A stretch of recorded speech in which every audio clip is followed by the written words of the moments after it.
తీవ్రమైన వేడి, ఉక్కపోతల ధాటికి వేసవిలో మనకు దప్పిక అనేది ఒక పెద్ద సమస్యగా మారుతుంటుంది. విపరీతమైన దాహంతో నాలుక ఒకటే పిడచకట్టుకుపోతుంటుంది. ఇలాంటి పరిస్థితుల్లో ఎక్కడ తాగునీరు కనిపించినా ఇట్టే తాగేస్తుంటాం. ముఖ్యంగా ఈ సీజన్లో ఎక్కడ పడితే అక్కడ దొరికే వాటర్ ప్యాకెట్లలోని నీటిని ఎక్కువగా తాగుతుంటారు మనలో చాలామంది.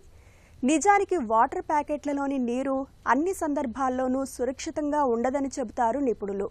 వేసవిలో వాటర్ ప్యాకెట్ల కొనుగోలు, వాటి వాడకంలో తీసుకోవాల్సిన జాగ్రత్తల గురించి ఇప్పుడు తెలుసుకుందాం. వేసవిలో భగభగలాడే ఎండల ధాటిని తట్టుకోవాలంటే మంచినీళ్లను మించిన అమృత జలం మరొకటి లేదు. దాహం వేసినా వేయకున్నా ఈ సీజన్లో తరచూ మంచినీళ్లను తాగుతుంటే డీహైడ్రేషన్, వడదెబ్బ లాంటి విపత్తులను చాలా వరకు దూరంగా ఉంచుకోవచ్చు.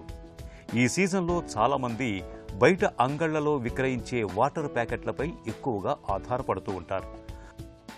ముఖ్యంగా ప్రయాణాలు చేస్తున్నప్పుడు బస్సు ఆగిన చోటల్లా దిగిపోయి వాటర్ ప్యాకెట్లను కొనుగోలు చేసి ఆ నీళ్లను తాగుతూ ఉంటారు. పిక్నిక్లు, యాత్రా స్థలాల్లో వాటర్ ప్యాకెట్లలోని నీళ్లను తాగటం మనం ఎక్కువగా చూస్తూ ఉంటాం. నిజానికి వేసవిలో తీవ్రమైన ఎండల ధాటికి ఉన్న కొద్దిపాటి నీటి వనరులు కూడా అడుగంటిపోతూ ఉంటాయి. ఇలాంటి పరిస్థితుల్లో తాగునీరు కలుషితమయ్యే అవకాశాలు ఎక్కువగా ఉంటాయి.